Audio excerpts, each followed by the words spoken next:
ಶಕ್ತಿ. ಈಗ ಲೋಕಸಭಾ ಚುನಾವಣೆ ಇಡೀ ರಾಷ್ಟ್ರದಾದ್ಯಂತ ಕಾವು ಏರ್ತಾ ಇದೆ. ಅದು ತುಮಕೂರು ಲೋಕಸಭೆಗೆ ಸಂಬಂಧಪಟ್ಟಂಗೆ ಹಲವಾರು ಉದ್ದೇಶಗಳು, ಕನಸುಗಳು, ಇದು ಏನಾದರೂ ಮಾಡಿ ನಮ್ಮ ಜಿಲ್ಲೆಯ, ನಮ್ಮ ರಾಷ್ಟ್ರದ ಭೂಪಟದಲ್ಲಿ ಒಂದು ಮಾದರಿ ಕ್ಷೇತ್ರ ಮಾಡಬೇಕು ಅಂತೇಳಿ, ಅದರಲ್ಲೂ ವಿದ್ಯಾರ್ಥಿಗಳಿಗೆ, ಯುವಕರಿಗೆ ಕೈ ಗಟ್ಟಿ ಮಾಡಬೇಕು. ಅವ್ರಿಗೆ ಏನಾದರೂ ಸಬಲೀಕರಣ ಮಾಡಬೇಕು. ಅವರಿಗೆ ಟ್ರೈನಿಂಗ್ಗಳಿರ್ಬೋದು, ಒಳ್ಳೊಳ್ಳೆ ನೌಕರಿಗಳಿರ್ಬೋದು, ಇಲ್ಲಿ ಒಳ್ಳೆ ಫ್ಯಾಕ್ಟ್ರಿಗಳು, ಕಾರ್ಖಾನೆಗಳು ಬರೋ ಥರ. ಹಾಗೂ ಬೆಂಗಳೂರಿಗೆ ಏರ್ಪೋರ್ಟಿಗೆ ಹತ್ತಿರ ಇದೆ ಇಲ್ಲಿ. ಅದೇ ಥರ ರೈತರು ಸಂಕಷ್ಟದಲ್ಲಿದ್ದಾರೆ. ಅವರಿಗೆ ಯಾವುದಾದ್ರೂ ಮುಖಾಂತರ ಸಮಸ್ಯೆಗಳಿಗೆ ಶಾಶ್ವತವಾದಂಥ ಪರಿಹಾರ ಸಿಗೋ ನಿಟ್ಟಿನಲ್ಲಿ ಒಂದು ಪ್ರಾಮಾಣಿಕ ಪ್ರಯತ್ನ ನಡೆಸಬೇಕು ಅಂತೇಳಿ ಒಂದು ಹುಣಸೆ ಪಾರ್ಕ್ ಆಗಬೇಕು. ಇಲ್ಲಿ 4-5 ತಾಲೂಕುಗಳಲ್ಲಿ ಮಧುಗಿರಿ, ಶಿರಾ, ಪಾವಗಡ, ಕೊರಟಗೆರೆ, ತುಮಕೂರು ಗ್ರಾಮಾಂತರ ಈ ಭಾಗದಲ್ಲಿ ಹುಣಸೆದು ಜಾಸ್ತಿ ಐತಿ ವ್ಯಾಪಾರಗಳು, ಬೆಳವಣಿಗೆ. ಹಾಗೆಯೇ ತೆಂಗು ಪಾರ್ಕ್ ಮಾಡಬೇಕು ಅಂತೇಳಿ ಸರ್ಕಾರದ ವತಿಯಿಂದ ನಮ್ಮ ತುಮಕೂರು ಜಿಲ್ಲೆ ಕಲ್ಪತರು ನಾಡು. ಅದಕ್ಕೆ ಮಾಡಿದರೆ ರೈತರಿಗೆ ಹಲವಾರು ನೋವುಗಳಿಗೆ ಅದು ಸ್ಪಷ್ಟವಾದಂಥ ಉತ್ತರ ಸಿಗುತ್ತೆ. ತೆಂಗು ಪಾರ್ಕ್ ಇದ್ದರೆ ಮಾರಾಟ ಇಲ್ಲೇ, ಪರಿಷ್ಕರಣೆ ಇಲ್ಲೇ ಅದಕ್ಕೊಂದು ಕೋಲ್ಡ್ ಸ್ಟೋರೇಜು, ರಫ್ತು ಮಾಡೋದು, ಪ್ರತಿಯೊಂದ್ರೂ ಅದಕ್ಕೊಂದು ಉಪ ಉತ್ಪನ್ನಗಳು ತಯಾರು ಮಾಡೋವಂಥದ್ದು ಎಲ್ಲದು ಒಂದು 150-200 ಎಕರೆಯಲ್ಲಿ ನಾವು ಮಾಡಿದರೆ ಈ ಥರದ ಹಲವಾರು ಉದ್ದೇಶಗಳಿತ್ತು ನನ್ನ ಮನಸ್ಸಲ್ಲಿತ್ತದು. ಅದಕ್ಕೇನಾದರೂ ಮಾಡಿ ಈಗಲೂ ಬಿಡೋದಿಲ್ಲ ಅದು. ಈಗ ಪಕ್ಷದ ಟಿಕೆಟ್ನ ಇನ್ನೊಬ್ಬರಿಗೆ ಕೊಡಬೇಕು ಅಂತೇಳಿ ಈಗ ಘೋಷಣೆ ಆಗಿದೆ ಕಾಂಗ್ರೆಸ್ ಪಕ್ಷದ ವತಿಯಿಂದ. ಅದು ಯೋಗ. ಅವರೊಂಥರ ಆಲ್ರೌಂಡರ್ ಇದ್ದಂಗೆ, ಯಾವಾಗಲೂ ತಂಡದಲ್ಲಿ ಆಲ್ರೌಂಡ್ರಿಗಲ್ವ ಪ್ರಾಮುಖ್ಯತೆ. ಈಗ ಎಲ್ಲ ಪಕ್ಷಕ್ಕೂ ಹೋಗಿ ಬಂದು ದೊಡ್ಡ ಅಗಾಧವಾದಂಥ ಅನುಭವ ಇದೆ ಅವರಿಗೆ. ಹಾಗಾಗಿ ಪ್ರಾಯಶಃ ಆ ಉದ್ದೇಶದಿಂದ ಅವರಿಗೆ ಟಿಕೆಟ್ ಸಿಕ್ಕಿರಬಹುದು. ಅವ್ರಿಗೆ ಶುಭವಾಗಲಿ. ಎಲ್ಲ ದೊಡ್ಡ ಅನುಭವ ಅವರಿಗೆ ಇದೆ ಅಂತೇಳಿ ನಾನಾದ್ರೂ ಭಾವಿಸ್ತೀನಿ. ಆಮೇಲೆ ಸರ್, ಈಗ ತಾವು ಕಾಂಗ್ರೆಸ್ನಲ್ಲಿ ತಳಮಟ್ಟದಿಂದ ಕೆಲಸ ಮಾಡ್ಕೊಂಡು ಬಂದಿದ್ದೀರಾ. ಆಮೇಲೆ ಕೌಶಲ್ಯ ಅಭಿವೃದ್ಧಿಯಲ್ಲಿ ಸಾಕಷ್ಟು ಅನುಭವ ಕೂಡ ಹೊಂದಿದ್ದೀರಾ. ಜಿಲ್ಲೆಯಲ್ಲಿ ಸಾಕಷ್ಟು ಜನಸಂಪರ್ಕ ಸಭೆಗಳು ಕೂಡ ನಡೆಸಿದ್ದೀರಾ. ಗ್ರಾಮಾಂತರದಲ್ಲಿ ಹಳ್ಳಿನಲ್ಲೂ ಗ್ರಾಮಗಳಲ್ಲೂ ಕೂಡ ತಮ್ಮ ಒಂದು ಚಿರಪರಿಚಿತರಾಗಿ ತಾವು ಕೆಲಸ ಮಾಡಿದ್ದೀರಾ. ಇದರ ಅನುಭವದ ಮೂಲಕ ತಮಗೆ ಟಿಕೆಟ್ ಕೊಡ್ಬೋದಿತ್ತು. ನಿಮಗೆ ಟಿಕೆಟ್ ಕೈ ತಪ್ಪಿ ಮುದ್ದನ್ಮೇಗೌಡರಿಗೆ ಕೊಟ್ಟಿದ್ದು ನಿಮಗೆ ಎಷ್ಟು ಸರಿ ಅನ್ನಿಸ್ತಾ ಇತ್ತು?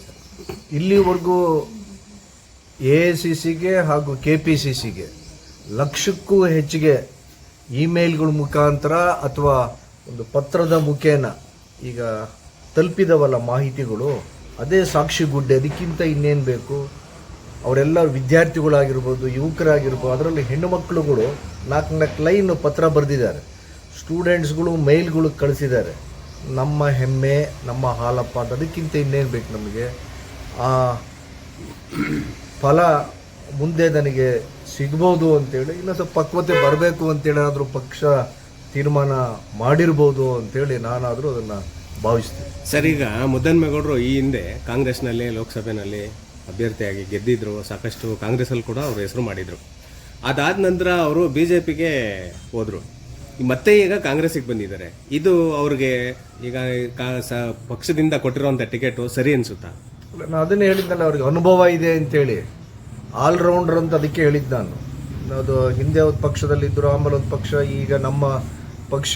ಹೀಗಾಗಿ ಅವ್ರಿಗೆ ಎಲ್ಲ ಅನುಭವದ ಸಾರನ ಈಗ ನಾವು ಯಾಕೆ ಸರ್ ನಿಮ್ಮ ಚುನಾವಣೆಗೆ ಅಲ್ಲ, ಕಾಂಗ್ರೆಸ್ನಲ್ಲಿ ಯಾರು ಒಳ್ಳೆ ಲೀಡರ್ಗಳಿರ್ಲಿಲ್ವಾ? ನಿಮ್ಮ ಪರವಾಗಿ ಬ್ಯಾಟಿಂಗ್ ಮಾಡೋ ಅವ್ರನ್ನೇ ಕರ್ಕೊಂಬರುವಂಥದ್ದು ಏನಿತ್ತು? ಅಲ್ಲ, ಎಲ್ಲರೂ ಸಭೆಯಲ್ಲಿ ನಮ್ಮ ಮೀಟಿಂಗ್ ಮಾಡಿದಾಗ ಪ್ರತಿಯೊಬ್ಬರೂ, ಕುಣಿಗಲ್ ಶಾಸಕರಾದ ರಂಗನಾಥ್ ಅವರು, ಚಿಕ್ಕನಾಗಲಿ ಕಿರಣ್ ಕುಮಾರ್ ಅವರು, ತಿಪ್ಟೂರಿನ ಷಡಾಕ್ಷರಿ ಅವರು, ತುರುವೇಕೆರೆ ಕಾಂತರಾಜು ಅವರು, ಇಲ್ಲಿ ಗ್ರಾಮಾಂತರ ಹಾಗೂ ನಗರದ ಇಬ್ಬರು ಅಭ್ಯರ್ಥಿಗಳು, ಗೌರಿಶಂಕರ್ ಶಾಸಕರು, ಮಾಜಿ ಶಾಸಕರು, ಲಿಂಗಪ್ಪ ಅವರು, ಗಂಗನ್ಮಯ್ಯನವರು, ಲಕ್ಕಪ್ಪ, ಪ್ರತಿಯೊಬ್ಬರು ನನ್ನ ಪರ ಮಾತಾಡಿದ್ರಲ್ಲ, ಸಾಕದಕ್ಕೆ ನಾನು ಕೃತಜ್ಞ. ಅದಕ್ಕೆ ಸಮರ್ಥ ಅಭ್ಯರ್ಥಿ, ದಕ್ಷತೆ ಇದೆ, ಅರ್ಹತೆ ಇದೆ ಅಂತ ಹೇಳಿದಾರಲ್ಲ, ಅದಕ್ಕೆ ನಾನು ಋಣಿನ. ಸರ್, ಈಗ ಈ ಸಂದರ್ಭದಲ್ಲಿ ನಿಮ್ಮ ಬೆಂಬಲಿಗರಿಗೆ, ನಿಮ್ಮ ಬೆಂಬಲಿಗರಿಗೆ ಏನು ಹೇಳಕ್ಕೆ ಬಯಸ್ತೀರಾ?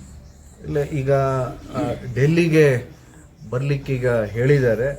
ಇವತ್ತು ರಾತ್ರಿ ಮಾನ್ಯ ಸುರ್ಜಿವಾಲ ಅವರು, ರಣದೀಪ್ ಸಿಂಗ್ ಸುರ್ಜಿವಾಲ ಅವರು ಹಾಗೂ ಕೆ ಸಿ ವೇಣುಗೋಪಾಲ್ ಅವರು, ನೋಡೋಣ ಅವ್ರು ಏನು ಹೇಳ್ತಾರೆ. ಅದಕ್ಕೆಲ್ಲಕ್ಕಿಂತ ಮುಖ್ಯವಾಗಿ ನನಗೆ ಮಾರ್ಗದರ್ಶಕರು ಡಾಕ್ಟರ್ ಜಿ ಪರಮೇಶ್ವರ್ ಅವರು ಯಾವ ಥರ ನಿರ್ದೇಶನ ಕೊಡ್ತಾರೆ, ಹಾಗೆ ನಮ್ಮ ಜಿಲ್ಲೆಯ ಮುಖಂಡರಾದಂಥ ಮಾನ್ಯ ಕೆ ಎನ್ ರಾಜಣ್ಣ ಸಾಹೇಬರು ಅವರೆಲ್ಲ ಯಾವ ಥರ ತೀರ್ಮಾನ ತಗೊಳ್ತಾರೆ. ಅದರ ನಂತರ ನಾನು ಇದು ನಮ್ಮ ಯಾರು ಆಪ್ತರಿದ್ದಾರೆ, ನನಗೂ ಸಹಪಾಠಿಗಳು ಯಾರಿದ್ದಾರೆ ಅವ್ರ ಜೊತೆ ಯೋಚನೆ ಮಾಡೋಣ.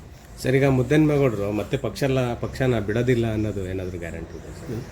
ಅಲ್ಲ, ಏನು ಬಾಂಡಿಂಗ್ ಸಿಸ್ಟಮ್ ಏನು ಇಲ್ವಲ್ಲ ಪಕ್ಷಗಳಲ್ಲಿ. ಸಾರ್ವಜನಿಕ ಜೀವನದಲ್ಲಿ ಅವರವ್ರದ್ದು ವೈಯಕ್ತಿಕ ಅಭಿಪ್ರಾಯಗಳು, ಜನ ಇದ್ದಾರೆ, ಮತದಾರರು ಇದ್ದಾರೆ, ಅವರೊಂದು ತೀರ್ಮಾನಗಳು ತಗೊಳ್ತಾರೆ. ಆದರೂ ತಾವು ಪಕ್ಷದಲ್ಲಿ ಪ್ರಸ್ತಾಪ ಆಗಿದೆ ಇವಾಗ, ಈಗ ಮಂಡನಾಥ್ ಇದಕ್ಕೆ, ಆದರೆ ಬದಲಾವಣೆ ಆಗೋ ಸಾಧ್ಯತೆ ಇರುತ್ತೆ.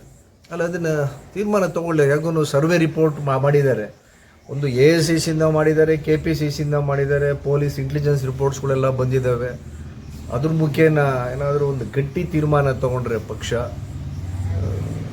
ಮುಂದೆ ಅದರದ್ದು ನಡೆ ಏನಾಗ್ತದೆ ಅಂತ ಗೊತ್ತಾಗ್ತದೆ. ಸರ್, ಕುಮಾರಸ್ವಾಮಿ ಬರುವ ಸಾಧ್ಯತೆ ಇದೆ ತುಮಕೂರಿಗೆ, ಅಂದರೆ JDS ಬೇರೆ ಪಕ್ಷದ್ದು ಹೇಳೋಷ್ಟು ನಾನೇನು ಅನುಭವಿ ಅಲ್ಲ. ವಿರುದ್ಧವಾಗಿ ನೀವು ಗೆಲ್ಲುವ ಇದಿದೆಯಾ ಅನ್ನೋದು. ಬೇರೆ ಪಕ್ಷದ ಅವ್ರ ಒಳಗಡೆ ಯಾರು ಅಭ್ಯರ್ಥಿ ಆಗ್ತಾರೆ ಅಂತೇಳಿ ಯಾರ್ಯಾರೋ ಘೋಷಣೆ ಮಾಡ್ತಾರೆ ಅಂತೇಳಿ ನಾನು ಯಾಕೆ ಆ ಪಕ್ಷದ ಬೇರೆ ಪಕ್ಷದ ಅಭ್ಯರ್ಥಿ ನಾನು ಯಾಕೆ ಘೋಷಣೆ ಮಾಡಬೇಕು?